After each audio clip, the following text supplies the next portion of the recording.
আপনি কি জানেন ভারতের এমন একটি মন্দির আছে যেখানে প্রতিদিন লক্ষ লক্ষ টাকা দান করা হয়, তবুও সেই সম্পদের শেষ নেই। আপনি কি জানেন এই মন্দিরের দেবমূর্তির চুল নাকি একেবারে আসল মানুষের চুলের মতো? আর সবচেয়ে অবাক করার বিষয়, এখানে প্রতিদিন হাজার হাজার মানুষ নিজের চুল দান করেন, অথচ এর পেছনের রহস্য অনেকেই জানেন না। আজকের ভিডিওতে আমরা জানব ভারতের অন্যতম ধনী এবং রহস্যময় মন্দির তিরুপতি বালাজি মন্দিরের ইতিহাস, অলৌকিক কাহিনী, অজানা তথ্য এবং এমন কিছু রহস্য যা আজও বিজ্ঞান পুরোপুরি ব্যাখ্যা করতে পারেনি। ভিডিওটি শেষ পর্যন্ত দেখুন, কারণ শেষের তথ্যটি আপনাকে সত্যিই অবাক করে দেবে। তো প্রথমেই জানব তিরুপতি মন্দির কোথায় অবস্থিত। তিরুপতি বালাজি মন্দির ভারতের অন্ধ্রপ্রদেশ রাজ্যের তিরুমালা পাহাড়ে অবস্থিত। এই মন্দিরটি সমুদ্রপৃষ্ঠ থেকে প্রায় ৩,২০০ ফুট উচ্চতায় অবস্থিত এবং 7টি পাহাড়ের উপরে নির্মিত। হিন্দু ধর্মমতে এই 7টি পাহাড় হল আদিশেষ নাগের 7টি ফণার প্রতীক। প্রতি বছর কোটি কোটি ভক্ত এখানে দর্শনের জন্য আসেন। অনেক সময় শুধু দর্শনের জন্যই 10 থেকে 20 ঘন্টা পর্যন্ত অপেক্ষা করতে হয়। ইতিহাসবিদদের মতে এই মন্দিরের ইতিহাস প্রায় 1500 বছরেরও বেশি পুরনো, যদিও পুরাণের উল্লেখ আরও প্রাচীন। বিশ্বাস করা হয় কলিযুগে মানুষের মুক্তির জন্য ভগবান বিষ্ণু শ্রী ভেঙ্কটেশ্বর রূপে এই পাহাড়ে আবির্ভূত হন। রাজা, সম্রাট এবং বহু রাজবংশ যুগে যুগে এই মন্দিরের উন্নয়নে অবদান রেখেছেন। বিশেষ করে বিজয়নগর সাম্রাজ্যের সম্রাট কৃষ্ণদেব রায় এই মন্দিরের বিপুল পরিমাণ সোনা এবং রত্নদান করেছিলেন। আজও মন্দিরের ভেতরে তার দানের নিদর্শন সংরক্ষিত রয়েছে। এইবারেই জানবো ভগবান ভেঙ্কটেশ্বরের আবির্ভাবের কাহিনী। হিন্দু পুরাণ অনুযায়ী একবার ঋষি ভৃগু দেবতাদের মধ্যে শ্রেষ্ঠকে তা পরীক্ষা করার সিদ্ধান্ত নেন। তিনি প্রথমে ব্রহ্মা এবং শিবের কাছে যান এবং পরে বৈকুণ্ঠে ভগবান বিষ্ণুর কাছে পৌঁছান। কিন্তু ভগবান বিষ্ণু ধ্যানমগ্ন থাকায় ঋষি ভৃগু ক্রোধে তার বুকে লাথি মারেন। বিষ্ণু রাগ না করে ঋষির পায়ে আঘাত লেগেছে কিনা জিজ্ঞাসা করেন। এতে লক্ষ্মীদেবী অপমানিত বোধ করেন এবং বৈকুণ্ঠ ত্যাগ করেন। স্ত্রীকে খুঁজতে বিষ্ণু পৃথিবীতে এসে তিরুমালায় বাস করতে শুরু করেন। পরে তিনি পদ্মাবতী দেবীকে বিবাহ করেন। এই ঘটনাকেই তিরুপতি মন্দির প্রতিষ্ঠার মূল কারণ হিসেবে ধরা হয়। এরপরে জানব বিশ্বের অন্যতম ধনী মন্দির। তিরুপতি মন্দিরকে বিশ্বের সবচেয়ে ধনী ধর্মীয় প্রতিষ্ঠানগুলোর মধ্যে একটি বলা হয়। প্রতিদিন কোটি কোটি টাকার দান আসে এখানে। নগদ অর্থ, সোনা, রূপা, হীরা, জমি সব কিছুই ভক্তরা উৎসর্গ করেন। অনেক ব্যবসায়ী নতুন ব্যবসা শুরু করার আগে এখানে দান করেন। এমনকি অনেক সেলিব্রিটি এবং রাজনৈতিক ব্যক্তিত্বও এখানে বিপুল পরিমাণ অর্থ দান করেছেন। মন্দিরের সম্পদের পরিমাণ হাজার হাজার কোটি টাকারও বেশি বলে ধারণা করা হয়। এরপরে জানব চুলদানের অদ্ভুত প্রথা।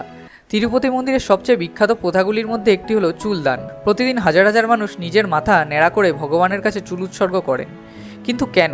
পুরাণ অনুযায়ী একবার ভগবান ভেঙ্কটেশ্বরের মাথার কিছু অংশের চুল ক্ষতিগ্রস্ত হয়। তখন নীলা দেবীর নামে এক ভক্ত নিজের চুল কেটে তাকে দান করেন। ভগবান তার এই ত্যাগে সন্তুষ্ট হয়ে আশীর্বাদ দেন যে ভবিষ্যতে যারা তার কাছে চুল দান করবে তাদের ইচ্ছা পূরণ হবে। আজও সেই বিশ্বাসে লাখো লাখো মানুষ চুল উৎসর্গ করেন। এরপরে জানবো মূর্তির চুল কি সত্যি আসল। তিরুপতি মন্দিরের অন্যতম রহস্য হল দেবমূর্তির চুল। অনেক ভক্তদের দাবি মূর্তির চুল একেবারে আসল, মানুষের চুলের মতো নরম, কিন্তু কখনো জট পাকায় না এবং সবসময় সতেজ দেখায়। মন্দির কর্তৃপক্ষ এই বিষয়ে নির্দিষ্ট কোনো বৈজ্ঞানিক ব্যাখ্যা দেননি, ফলে এটি আজও রহস্য হিসেবেই রয়ে গেছে। এরপরে জানবো মন্দিরের পেছনে সমুদ্রের শব্দ। আরেকটি জনপ্রিয় বিশ্বাস হলো ভগবান ভেঙ্কটেশ্বরের মূর্তির পেছনে কান লাগালে সমুদ্রের গর্জনের মতো শব্দ শোনা যায়। কিছু ভক্ত মনে করেন এটি ভগবানের অলৌকিক উপস্থিতির প্রমাণ, যদিও এর কোনো বৈজ্ঞানিক নিশ্চিত ব্যাখ্যা এখনও পাওয়া যায়নি। তিরুপতি মন্দিরে ভগবানের উদ্দেশ্যে নিবেদিত ফুল সাধারণত বাইরে ফেলা হয় না। বিশ্বাস করা হয় সেই ফুল বিশেষ নিয়মে একটি নির্দিষ্ট স্থানে বিসর্জন দেওয়া হয়। অনেক ভক্ত দাবি করেন এই ফুল দীর্ঘ সময় ধরে সতেজ থাকে। এটিও মন্দিরের বহু প্রচলিত রহস্যের একটি। তিরুপতির বিখ্যাত লাড্ডু প্রসাদ শুধু ভারতে নয়, সারা বিশ্বে পরিচিত। প্রতিদিন লক্ষাধিক লাড্ডু তৈরি হয়। বিশেষ রেসিপিতে তৈরি এই লাড্ডু ভক্তদের কাছে অত্যন্ত পবিত্র বলে বিবেচিত। মজার বিষয় হলো তিরুপতির লাড্ডু ভৌগোলিক নিদর্শন বা জিআই ট্যাগ রয়েছে, অর্থাৎ এই বিশেষ লাড্ডু শুধুমাত্র তিরুপতি মন্দিরেই তৈরি করা যায়। এরপরেই জানবো 7 পাহাড়ের রহস্য সম্পর্কে। তিরুমালা পাহাড়কে 7টি পৃথক পাহাড়ের সমষ্টি হিসেবে ধরা হয়। প্রত্যেকটি আলাদা আলাদা নাম রয়েছে। হিন্দু বিশ্বাস অনুযায়ী এগুলি আদিশেষের 7টি মাথার প্রতীক। এই পাহাড়গুলোকে অত্যন্ত পবিত্র মনে করা হয়। অনেক ভক্ত এখানে পায়ে হেঁটে পাহাড়ে উঠতে দর্শন করতে যান। তাদের বিশ্বাস এতে বিশেষ আশীর্বাদ লাভ হয়। এরপরেই জানবো অলৌকিক প্রদীপের গল্প। মন্দিরে কিছু প্রদীপ সম্পর্কে বলা হয়। এগুলো বহু বছর ধরে জ্বলছে। কখন এবং কে প্রথম এগুলো জ্বালিয়েছিল সে সম্পর্কে নিশ্চিত তথ্য নেই। এই কাহিনী বহু ভক্তদের কাছে অলৌকিক ঘটনা হিসেবে বিবেচিত হয়। তিরুপতি মন্দির দ্রাবিড় স্থাপত্যশৈলীর এক অনন্য উদাহরণ। সোনায় মোড়ানো গম্বুজ, বিশাল প্রবেশদ্বার এবং সূক্ষ্ম কারুকাজ দর্শনার্থীদের মুগ্ধ করে। মন্দিরের প্রতিটি অংশে প্রাচীন ভারতের শিল্পকলার ছাপ স্পষ্টভাবে দেখা যায়।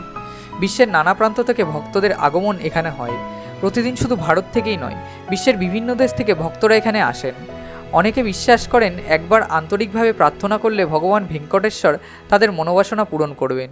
এই বিশ্বাসেই কোটি কোটি মানুষকে বারবার এখানে টেনে আনে। তাহলে বন্ধুরা, তিরুপতি বালাজি মন্দির শুধু একটি ধর্মীয় স্থান নয়, এটি ইতিহাস, বিশ্বাস, সংস্কৃতি এবং রহস্যের এক অনন্য মিলনস্থল।